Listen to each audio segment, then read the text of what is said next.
Hey guys, I'm Ariana if you're new here. If you're not, welcome back to my channel. If you haven't already, please don't forget to subscribe before you leave, and you can go ahead and hit the post notification bell so you're notified every time I post a video, which is every Monday, Wednesday, and Friday. Today's video, I'm going to be doing another Halloween makeup tutorial. Okay, so I have been pretty busy lately, and I haven't gotten around to making another video. But I do have a bunch of looks up on my Instagram if you guys want to go check that out for some inspiration.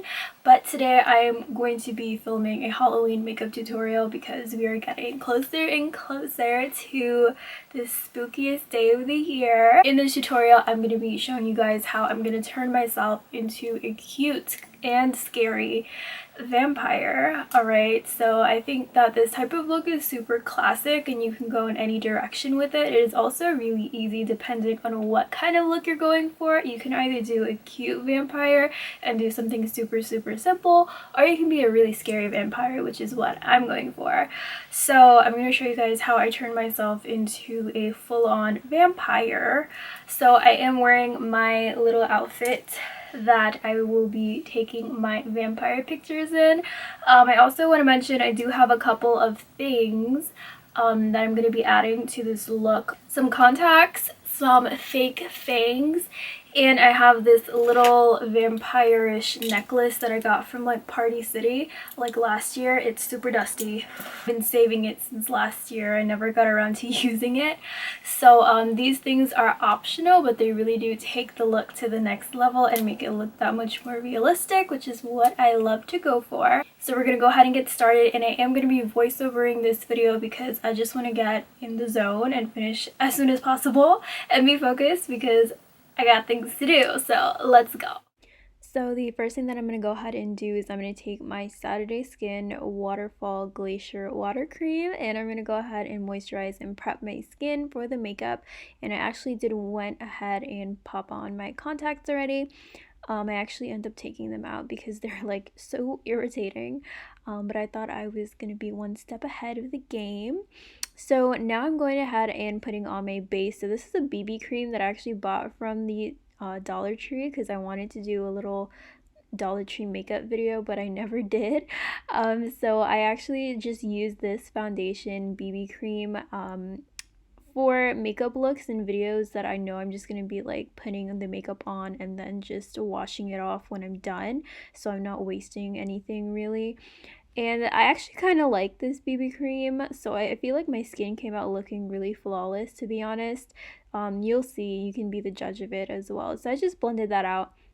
Next, I'm going in with my e.l.f. Hydrating Camo Concealer. This is in the shade Medium Beige, and I'm putting this on the regular areas that I like to put concealer. So I actually did want to make my face and my base look a little bit lighter and more ashy and white than it usually is. So I went ahead and used this NYX Can't Stop Won't Stop Concealer in the shade Alabaster, which is like basically just white. And I put this on top of the other concealer, and then I blended it out. Like I said, I wanted my face to look a little bit whiter and more like dead looking. So I went ahead and put this on as the concealer, and I just blended it out. So I kind of thought that the BB cream would be a little bit light for me, but it actually matched me pretty well. So I went ahead and made my face look a little bit whiter by putting on a lot of white concealer. Next, I went in and just set the concealer with a beauty blender in this powder from Ciate London.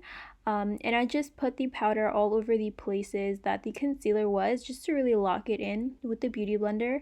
After I set with the beauty blender, I went in with a big fluffy powder brush, and I just set all of the rest of the areas and also dust off some of the excess powder from like under my eyes. And then I also set my neck and chest area as well. So next, I'm going in with my Urban Decay Naked 2 Basics palette. This palette has a lot of like neutral, ashy, kind of grayscale tones.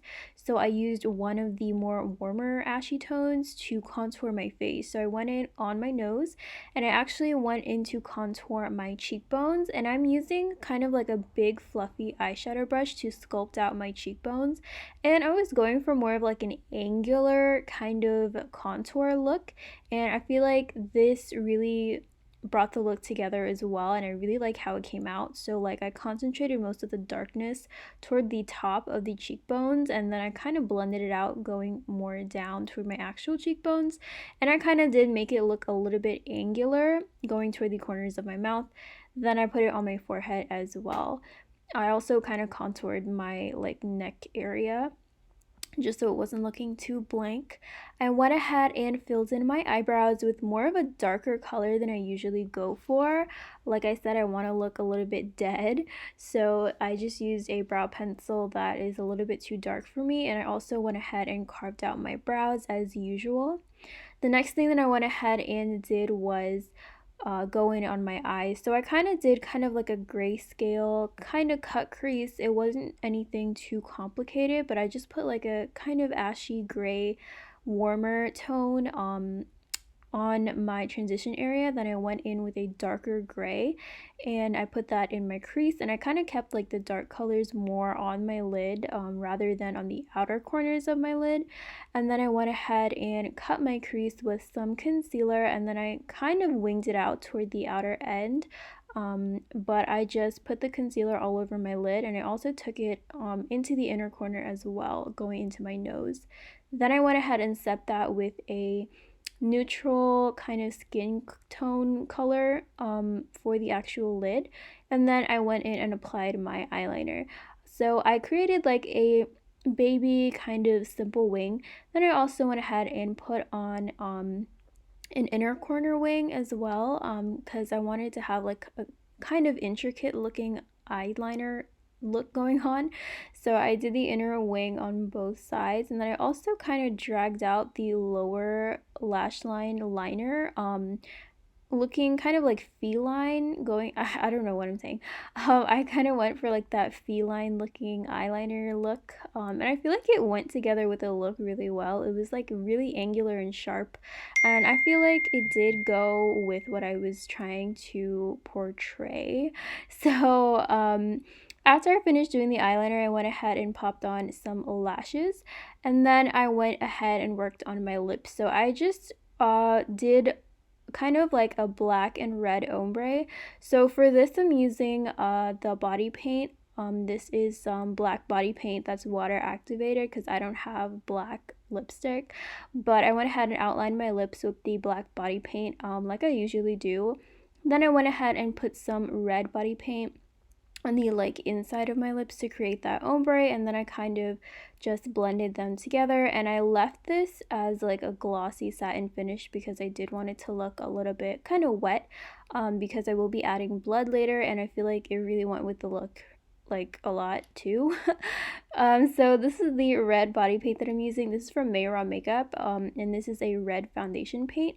So I'm also using a big fluffy fan brush to just like stipple on the red, and I just kind of picked up a little bit of products, and then I went ahead and just like kind of just pressed it on my face to create like a splatter looking effect with the fan brush. So this is kind of gonna give the effect of like splattered blood. So I put some red on both sides of my mouth, both corners of my mouth, and then just like some random places on my face.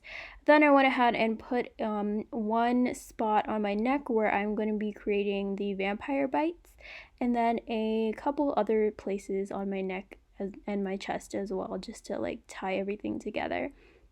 Then I went ahead and started creating the little dots on my neck for the vampire bites, and I didn't spend too much time on this because I was going to add blood on it later. So I went ahead and put on my necklace, and now I'm just adding the blood. So I was using the Mayron gel blood, which is really interesting. So you actually have to warm it up because it comes as a like hard gel that you can't do anything with. Then you have to like put it in a hot water bath, and then it will like melt into a liquid state from the gel state because science. And then you just put it on wherever you have to, and it will stay looking like it's wet, but it won't move. It's really, really cool. This is like one of the first times, this year is the first time that I'm using it. I feel like it makes the look really realistic, which I really like. So I just put a couple drips coming down from my eyes, kind of connecting with the eyeliner, and then I put one drip coming on off from one from one corner of my mouth, and then I just put a little bit on those other red spots that I created, just to make it look a little bit more like realistic and like you know what I mean. This is basically all that I did. I also added a little bit on the vampire bites as well, and that is basically it. You definitely don't have to use fake blood if you don't have it, but I really like how this look came out, so we're gonna go ahead and have the little end result montage. So this is the final look. I went ahead and popped in some vampire fangs that I got from Amazon. A link will be in the description. Thank you guys so much for watching. I really hope that you enjoyed. If you haven't already, please don't forget to subscribe, and I'll see you guys next time. Bye!